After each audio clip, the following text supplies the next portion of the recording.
the end of the day, selling is transferring a feeling. If you don't have the feeling, you can't transfer it. If you don't have a good, positive feeling, dude, you're an actor.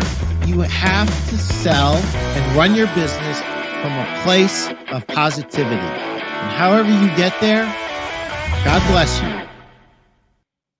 Welcome to the Pete Primeau Show. It is episode 168, and we are here with my guest, Andrea Waltz, and we are going to talk about her book, Go for No. But before we do that, let's just get the bills paid really, really quick. If you haven't read my book, Sell a Million, 101 Tips for Furniture and Mattress Store Owners, what are you waiting for? It's mostly a marketing book, but anything that has anything to do with me bleeds sales. So two other sponsors we need to talk about. Chris, pull whichever one up is near and dear to your heart. I threw him for a loop. The Mattress Industry Network group. Thank you, Greg. And thank you, Steve, for sponsoring the show. If you are in the mattress industry, we want you in this group, over 2,200 strong, might even be over 2,300 strong. But the strength isn't in the numbers, it's in the quality of people here.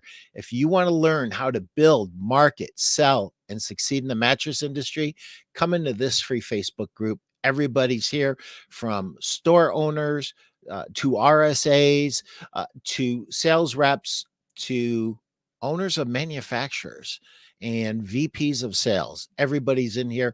Come join us and hit that QR code right there that hit scan me, say hi to me. I'm in the group several times a week, and it's just a great place so that you do not have to feel like you're all alone. Thank you, Chris, for prompting me. My friends at Bed Industries of America are showing in High Point right this moment. Go in and say hi to Steve Carnes and Stu Carlitz. They are at the Crown Mark building on 200 East Green Drive on the 4th floor.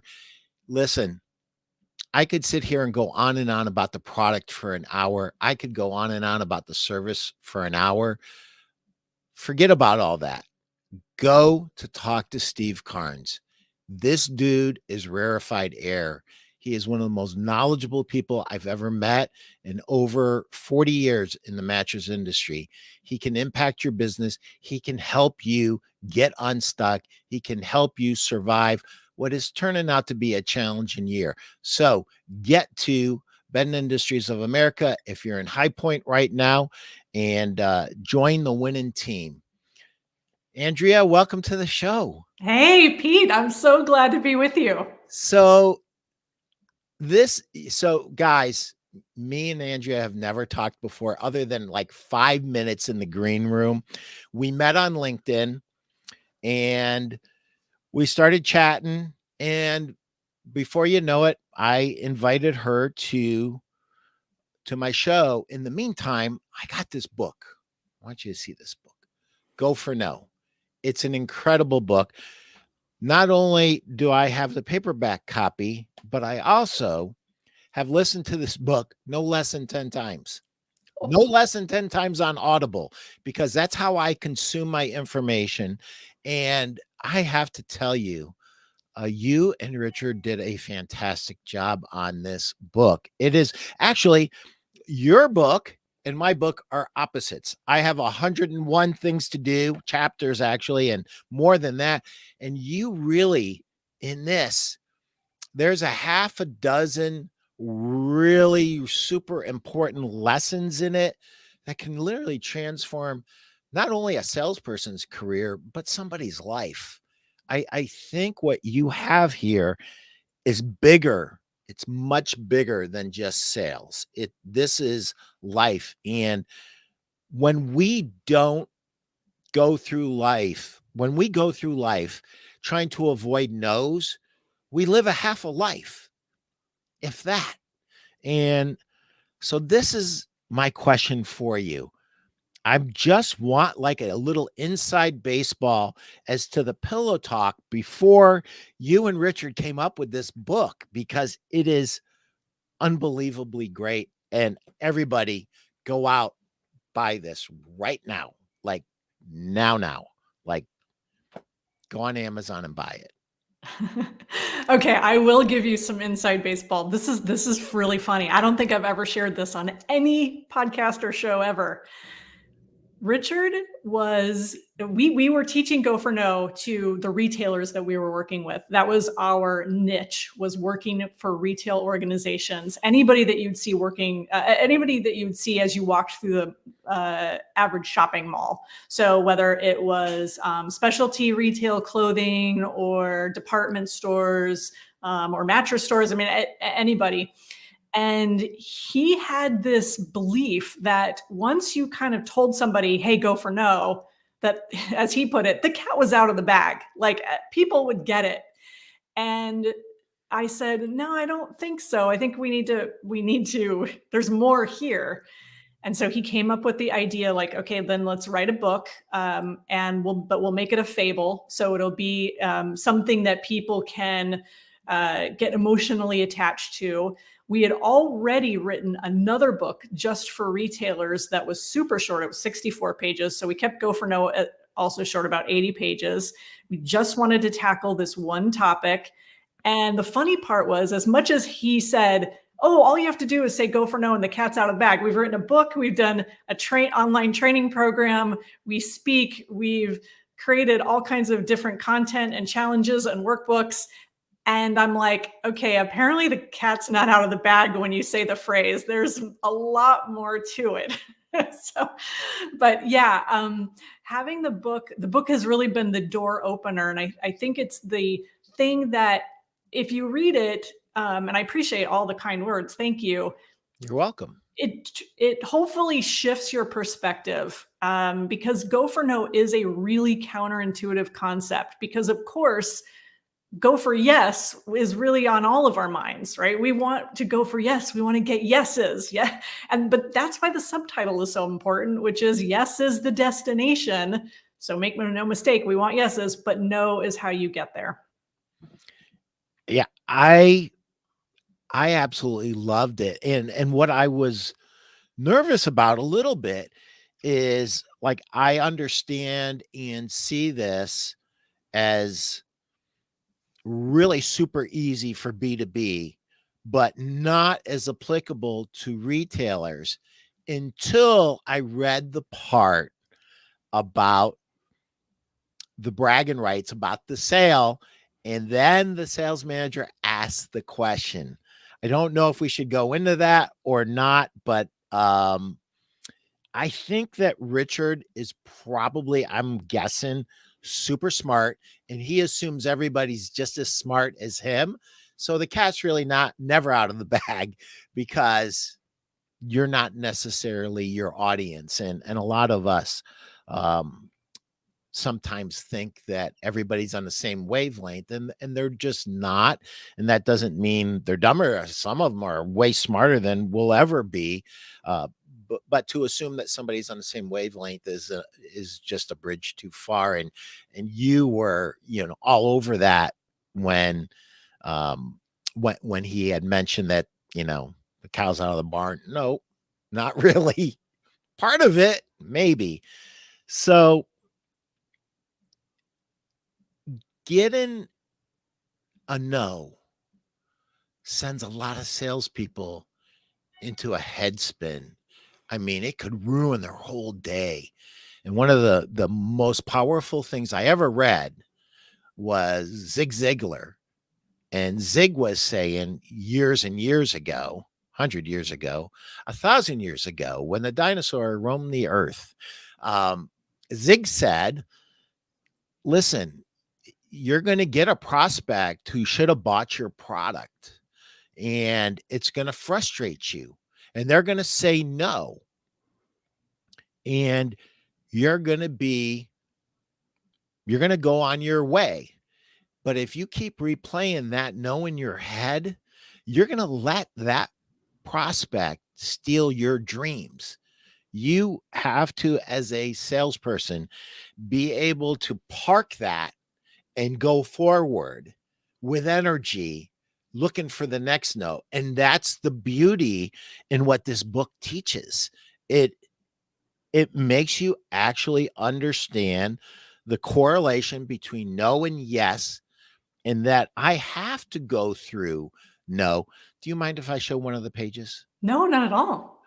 So I listened to the book numerous times, and again this morning, because I didn't want to not do a great job, but I didn't get this part of it. I didn't get that part of it. Mm-hmm. And that's huge. So success is on one side, failure's on the other. We're trying to avoid failure, but that's not the truth. Where I highlighted, I have to go through failure to get to success. And that to me is so huge. So sorry, I took up the whole screen there. Yeah, that model is so important. And when we teach Go for No, we always talk about that model, because without it, if you just tell people go out there and hear a lot of no's, they think, okay, well, that's crazy, because that's not gonna work. How does that lead me to yes? It's understanding that model, that you're not gonna show one mattress most of the time and get the customer to say yes on the first go, no matter how good you are. And so it's helping people understand that the failure, the no, is in the middle of the process, and the success and yes that you're seeking is on the other side. So that when you start questioning Go for No and you think, wait a minute, does this strategy really make sense? Am I insane? Am I crazy? No, you have to remember that model, that just because you're getting no's, just because you're failing and you're getting rejected, doesn't mean you're on the wrong path, right? You're on the freeway, you see the sign marked failure, rejection, you think, oh, I should turn around, success is the other way. No, you need to stay on the road, you need to keep going. But Pete, I have to take us back just for a minute, because the thing is, and you kind of alluded to this when you were talking about, the cat out of the bag and Richard being so smart. We come at Go for No from two very different kind of positions. Richard, and we talk about this in our live speeches, he was a salesperson who was terrified of hearing the word no. That's why the main character in the book is pretty much a mediocre salesperson who avoids hearing no, thinks that, that his goal, his mission is to not hear the word no. And that was Richard's mindset. He hated no, he hated rejection. And he was a decent salesperson, though. When he taught Go for No to me, because he told me this Go for No story that we have in the book, the one you're referring to, when he shared that story with me, I was actually the opposite. It wasn't that I feared rejection. I didn't really, to me, I didn't think I thought about it one way or the other. But what I did believe was that I was a superstar salesperson. I was so good with customers. I could develop rapport. I could instantly know, based on just sometimes looking at people. And the majority of my career was in eyeglass retailer at LensCrafters. And so I got very, very good, too good. And you know what I'm saying when I say you get too good as a salesperson, right? And so I got so good. And when he told me the Go for No story, I had to stop and I had to get honest with myself. And I said, you know what?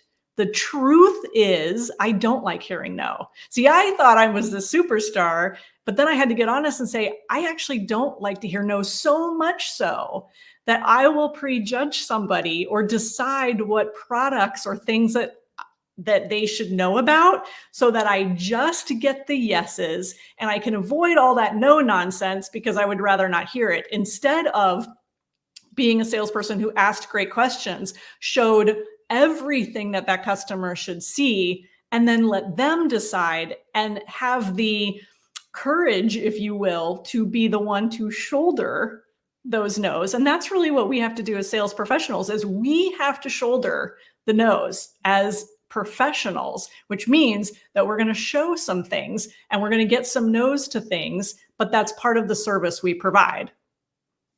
Yeah, 100%. And when that's, I want to go back even further. So in when you get Audible, it does not say this part. It does not say that this is a fictional story. It doesn't start with that. it just goes straight into it. So like, Andrea, I got thrown for a loop. Like I'm going, all right, I think this is a story, but I'm not sure. Now, oh my gosh, this really is a story. And like, what's going on? What does this mean? I'm trying to fit everything into like cubes, and it's not really working. And I'm like, man, I wish that. And then I said, no, I don't wish that I would have known at the beginning, because number one, it made me listen to it 2 times, like immediately. And I even caught something, and I told you 10 times, could have been more. But today I even caught some things that I didn't catch from the first time. And actually getting the written book with the frameworks in it is priceless. That in and of itself. But what I loved about this, sometimes salespeople, we put fences around ourselves to protect ourselves, and we fight this idea of accepting instruction when it's coming to you as a novel, as a fictional story that has lessons in it. It kind of goes places that a regular lecture about sales can't go. And for instance, the story about the clothing store, I'm like, no. Oh, yeah. Guilty. I'm guilty. I'm guilty. And I'm like, I was fighting it. And then I'm like, no, I do that. And I still do it even as a wholesale rep. Like, I'm so happy to run away with my whatever order it is that I forget to ask for something else that they really truly need. And sometimes us running away with what we perceive as the prize, when the prize is no, you are going to more fully engage the customer. You are going to uncover more needs, and you're going to more fully serve them. You're going to become insanely valuable to them.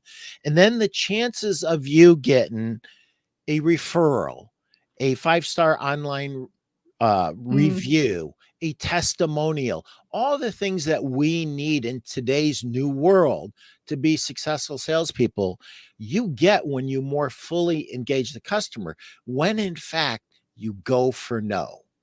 And that really drove the point home to me. And I'm like, no. Yes, damn it. I do that. And I just, so it was really the way the book was. I've only seen one other book structured like this in the sales world, where it's an actual novel. And I just think it's brilliant. And I think there actually should be more of it, because we as salespeople have our armor up, and we don't necessarily are always as open to learning new ideas as we should. And this kind of is able to go places. Yeah. Well, I completely agree. And I love that you said that. And, as somebody who's studied sales for 25 years, is in sales, I should say I'm in more B2B than B2C. Right. But my whole background is B2C.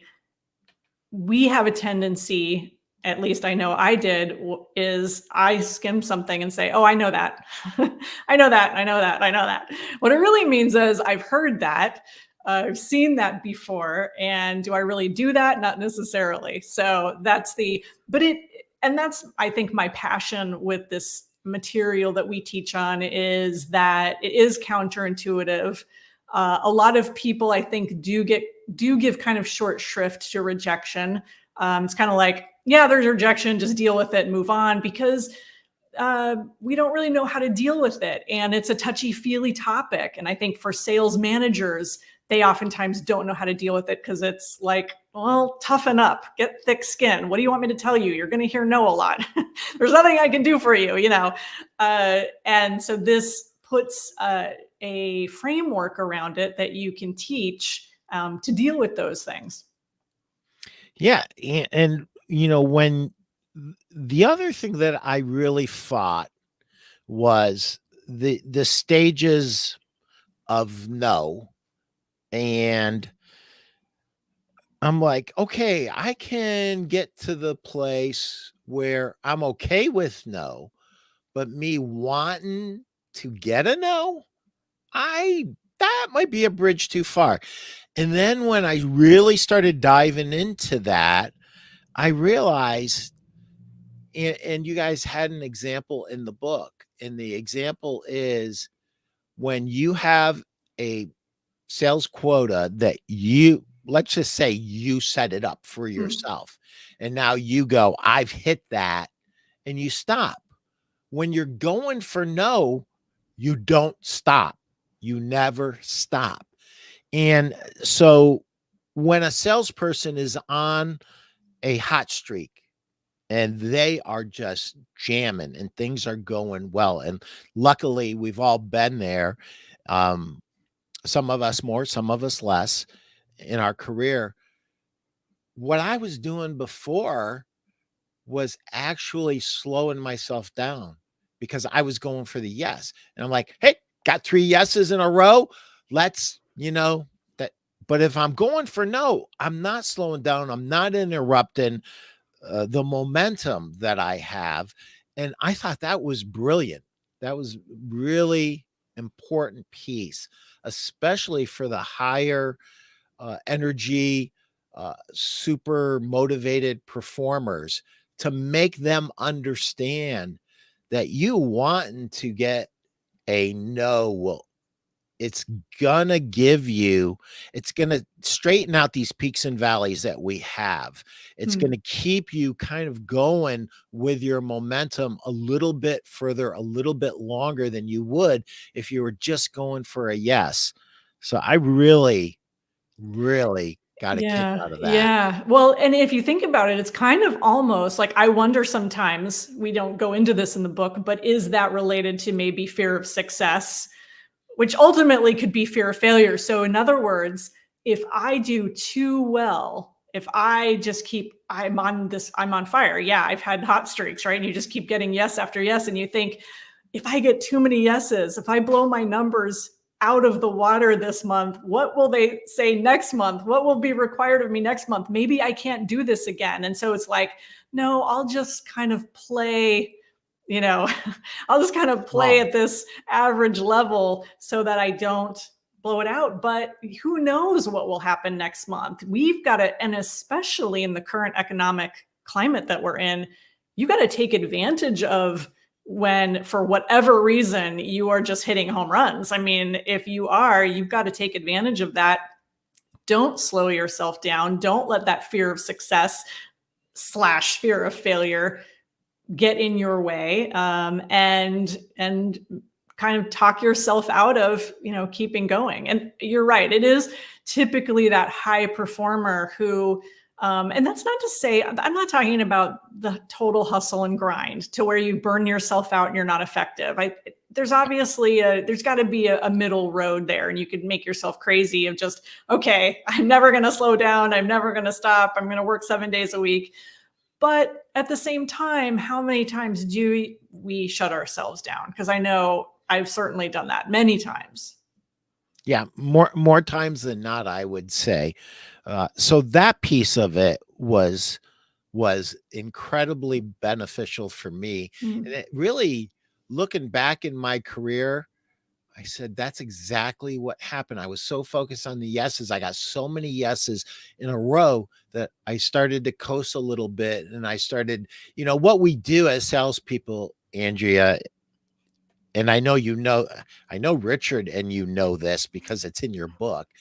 We we wrap ourselves up into the paperwork aspect of it, the Mm. administrative, and the administrative part of our job. Listen, you can only you can only rearrange things so much. You can only go through your cards so many times, and then you got to get out there and you got to do your thing, and you really do have to go for no. And when you're sitting in your office pretending the paperwork takes twice as long as it does. Are you hiding from no? That's the question. Are you hiding from no? And if we embrace what's in this book, we will no longer be hiding from no's. We will go headlong into them and figure out a way to do that paperwork a little bit faster and get to the next no, because that's what's feeding me. Stu Segura, how are you, Stu? I was wondering where you were. I was getting very lonely here.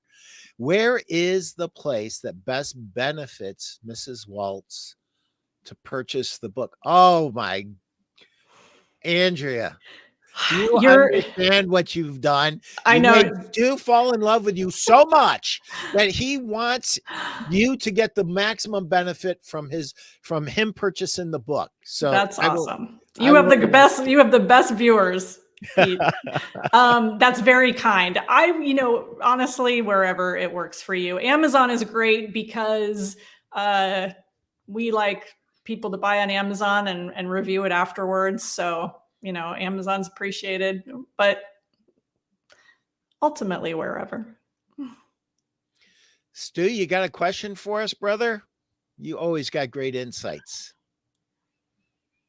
I do love questions. I will say that. Well, I love the fact that was his first question. Like, I'm sold. Where do I buy it? Jeff Bezos has enough homes. Yeah, true.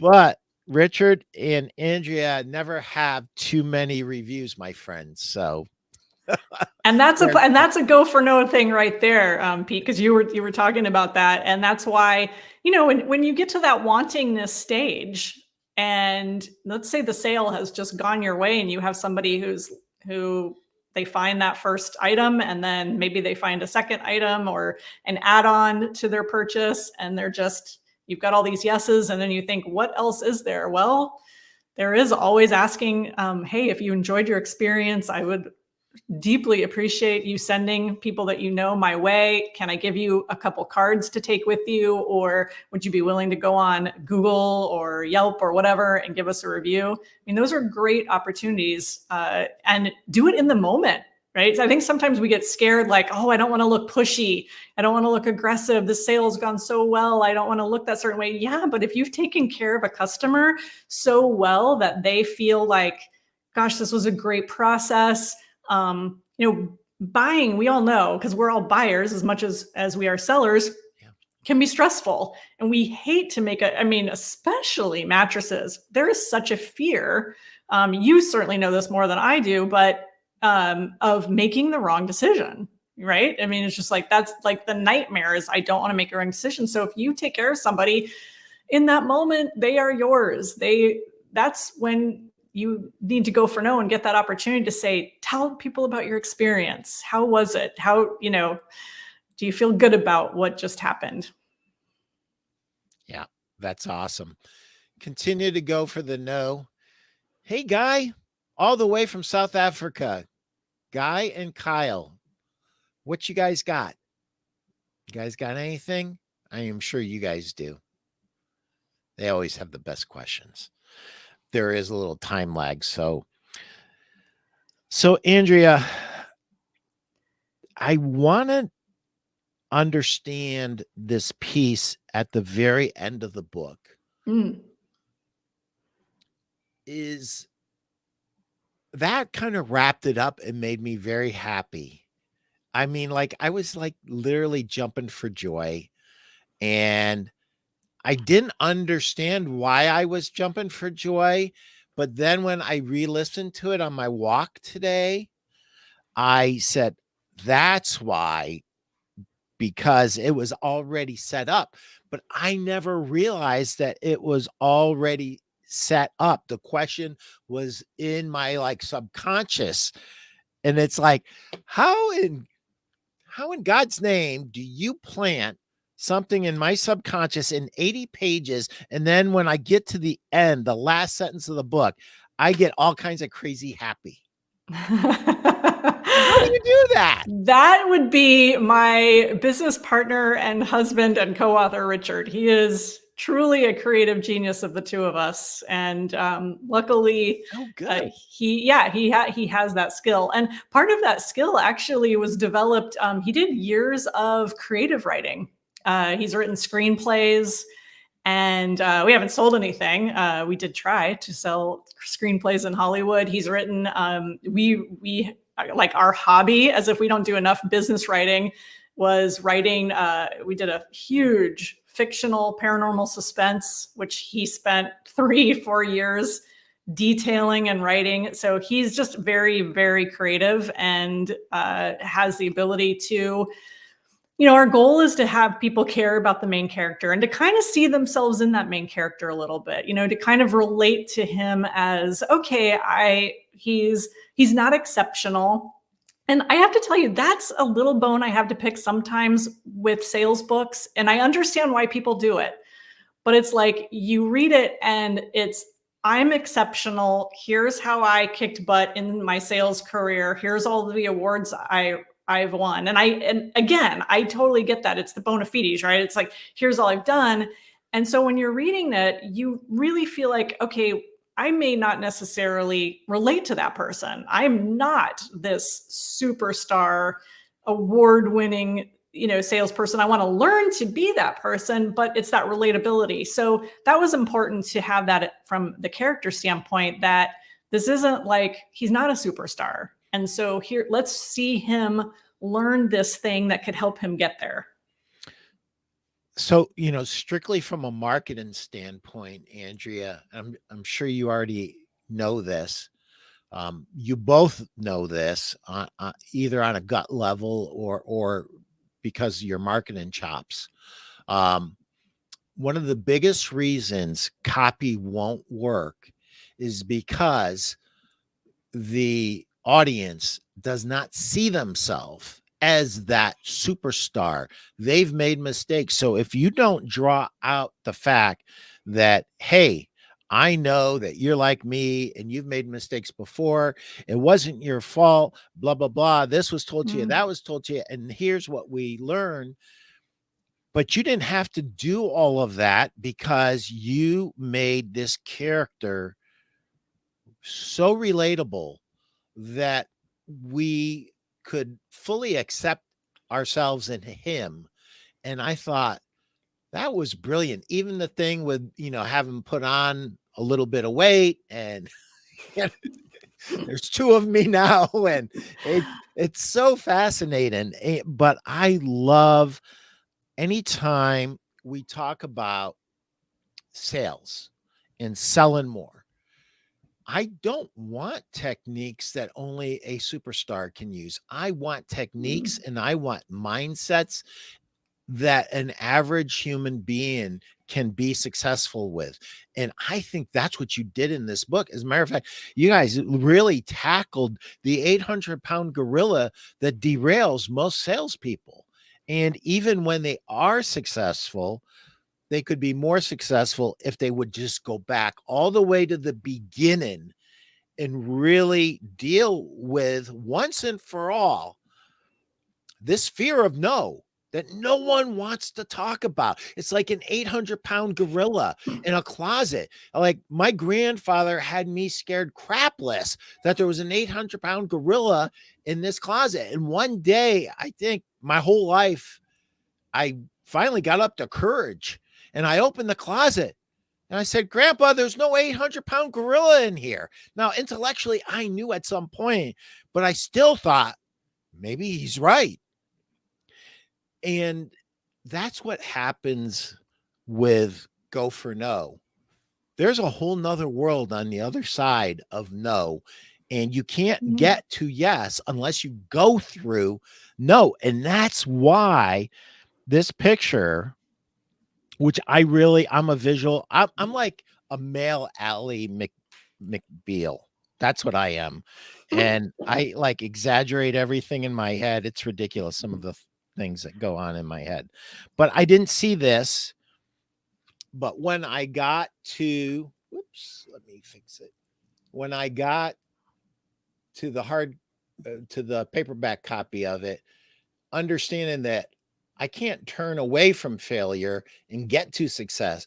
I have to go through failure to get to success.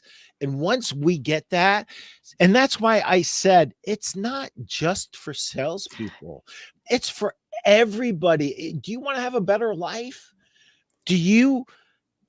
Most people in our lives, whether we're raising children, it doesn't matter what our job is. We have to get comfortable, even in our walk in our faith. It doesn't even matter what your faith is. Even your walk in your faith, you have to go through failure to get to the success. You have to, because if you stop and you go, nope, I'm just a bad person. No, dust your boots off, pick yourself up, tell yourself you're going to do better, get all the way through that mess, whatever it happens to be. And then you'll find that on the other side, things are a lot better. Absolutely. And the other part that has been really cool over the years is we have heard from people in so many different countries. We've had the book. So the book is not published by a publisher. We published the book and have always maintained the rights to the book. So we've had it translated into many different languages. Latvian, Russian, Hungarian, Chinese, Italian. The book sells very well in Italy.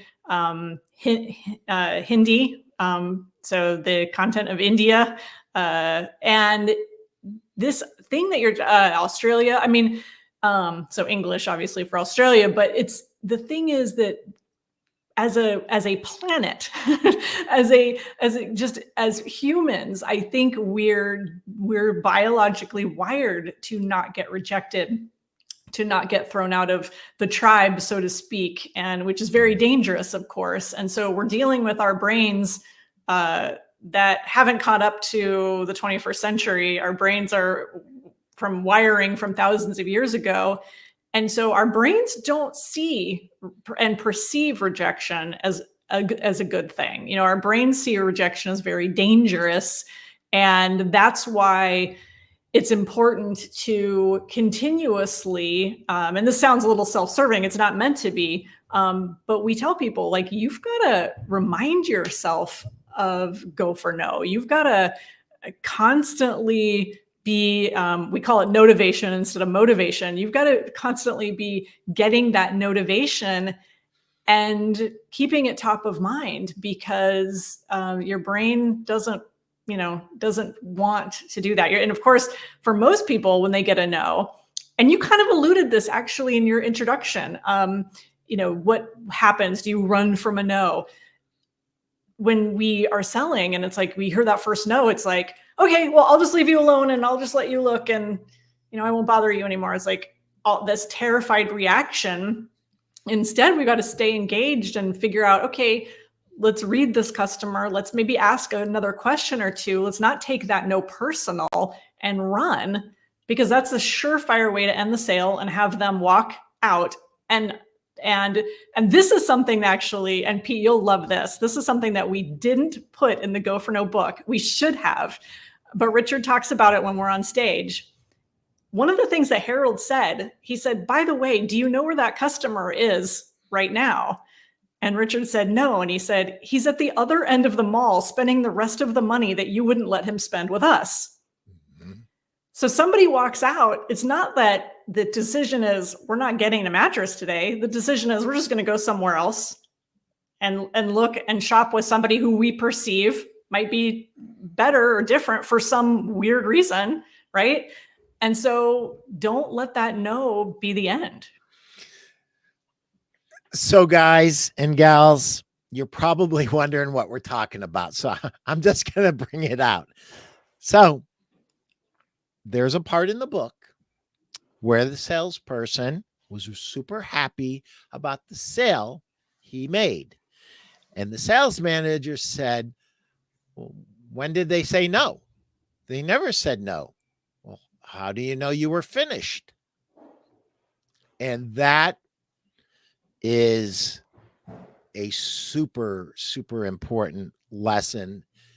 And as Andrea just said, they went to complete their purchase at another store, probably on the other end of the mall. And don't let that be you, especially in the world that we live in the mattress world. We know that a customer is better served when they get an adjustable bed, when they get new sheets. If they don't get the new sheets from you, they're gonna go to another store and get new sheets. That you don't show them pillows, they're gonna go to another store and get the pillows. God forbid that you are so uneducated or so evil that you don't sell them a mattress protector, which, by the way, could void their warranty. Those four things complete a mattress sale. And if you're not going for no on each and every one of them with gusto, you're shortchanging yourself and you're shortchanging your customer, because the sheets and the protectors and the pillows are in your store are probably better than they are at the other store. And here's the worst part about it. For most protector warranties to work, they have to be written on the same receipt as the mattress.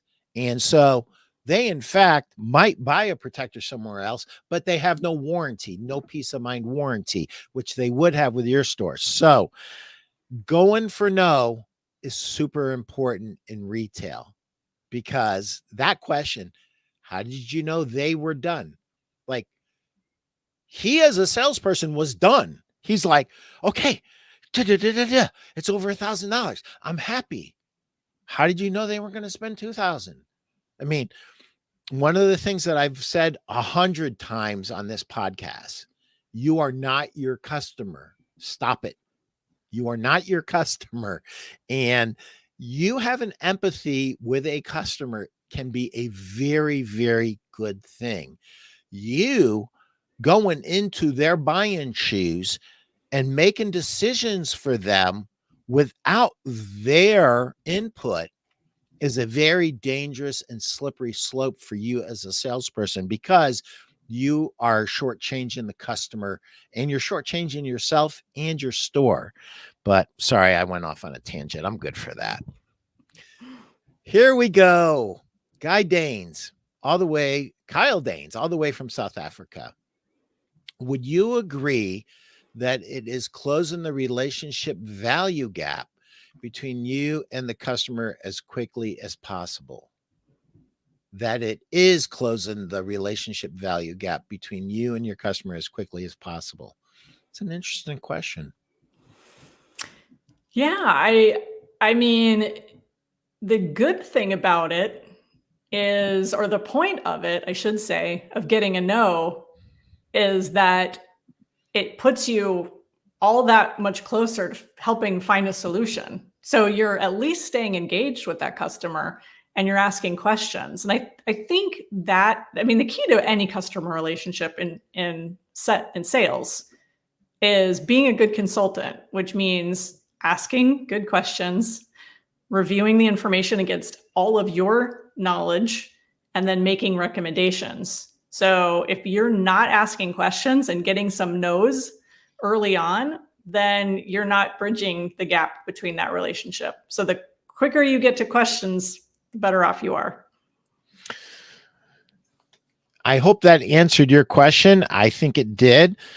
So we are starting to get close to wrapping up. I have a question for you, Andrea. I asked you a few questions. I kind of started off with the pillow talk between you and Richard, and we kind of went off on a couple of tangents in the book. And by the way, everybody, get the book. Get the book. I'm going to tell you something. I'm 63 going on 64.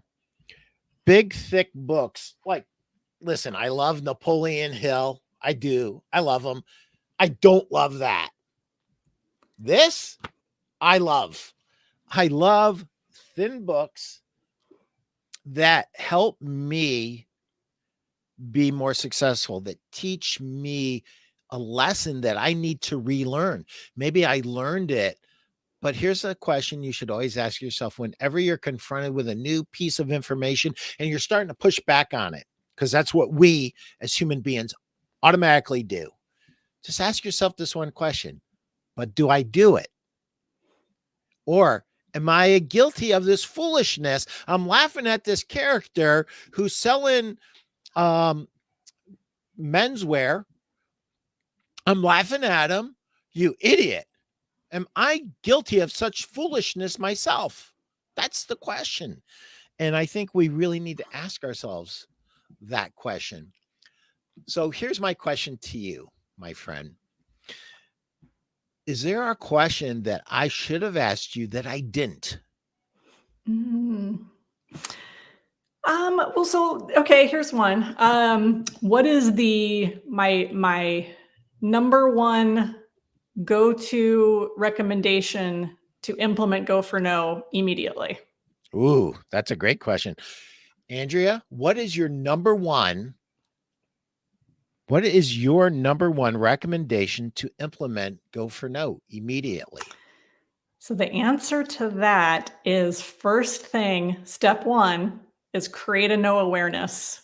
So it could be a day, it could be a week. Take a week and really look at how many no's you actually collect. Count them. Become mindful of them. Create a no awareness so that you see where that gap is. And it's starting with that no awareness is so important. And then from there, start looking for your Go for No moments. And Pete, you just listed them all, right? With the 4 things. Like you said, these are 4 components of a mattress sale. Nobody should walk out of your store without these 4 things. So right there, you just identified 4 Go for No moments. And sorry, I'm going a little long on this question, but once you create your no awareness, it's start executing on your Go for No moments. And so now you're aware of when you go for no, how many you're collecting. So now try to up that number. Try to ask, don't leave the mattress protector on the table. Don't leave that ask off. Just because you think that the customer spent $300 more than they had planned, that now they would never get a mattress protector in a million years. Well, what if they actually want to protect that investment because they just spent $300 more than they thought, right? It's that psychology that we don't pay attention to. And so that's my advice. No awareness, Go for No moments. That was so good. No awareness. As a matter of fact, that struck a chord with Chris because he immediately created a banner and put it up there like in no time flat, which is unusual. And one of the side benefits for Chris is he gets to listen to great guests like you and take notes. And man, is that good. So, guys and gals, you guys and gals that are selling mattresses, did you get a no on an adjustable bed base? Did you get a no on a protector? Did you get a no on a pillow? Did you get a no on sheets? And I'm going to tell you something. The protector, I already told you, they don't have a peace of mind warranty unless it's on the same sale, pretty much with almost any protector company. So you really hurt them badly by not showing them the protector. But the worst thing to me is they are going to buy that new sheet set and they're going to go right down to another store and they're probably going to spend more and get less. And that, my friends, is a shame. So make sure you look for get your no moments and start increasing them. Joe Clay, you are the man. You know what I love about you, Joe? You are an implementer. You just implement.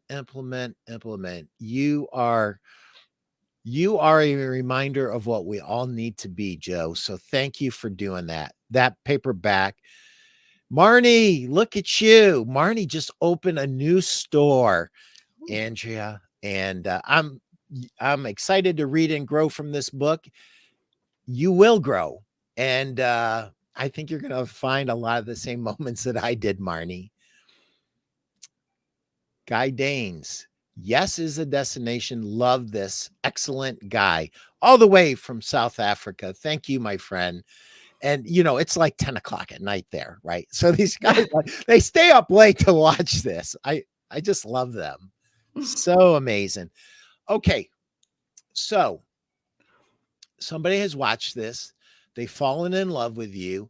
They're buying your book. What's the next step?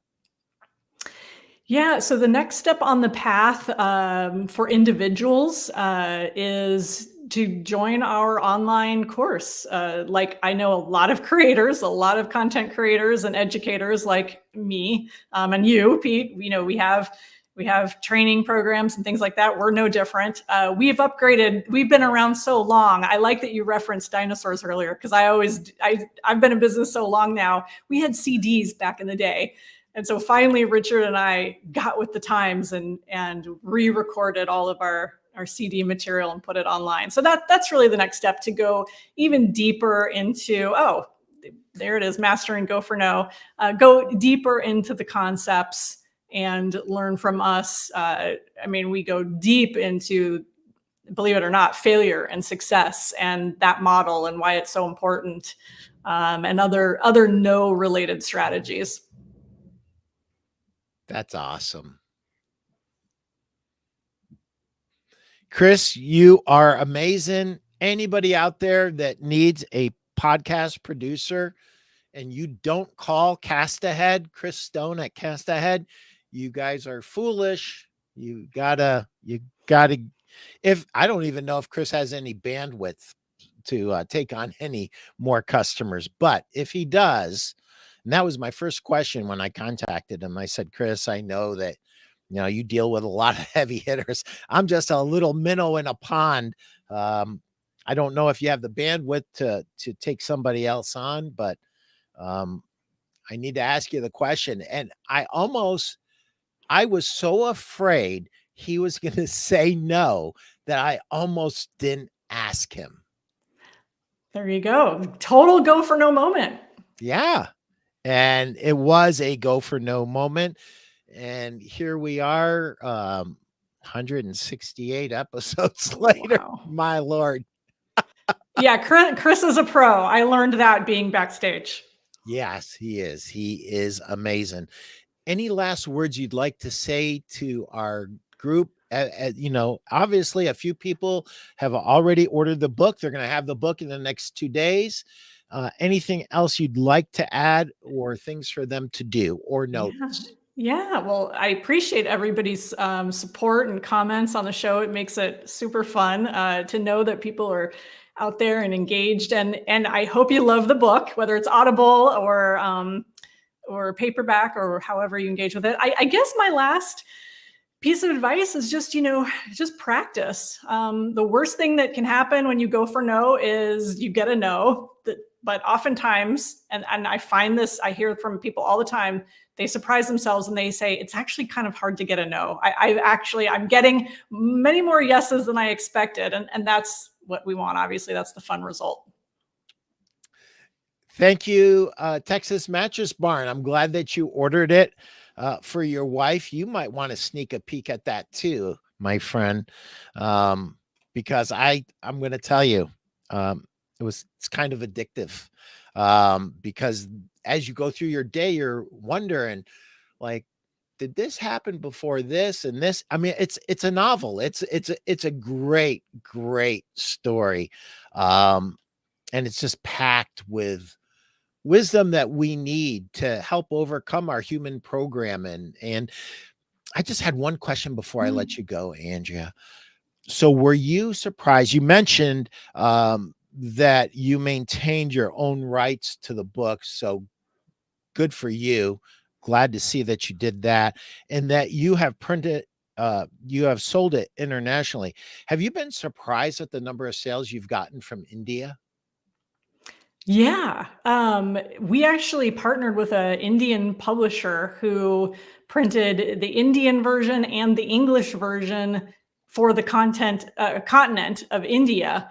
And yeah, it's very, very, very popular in India.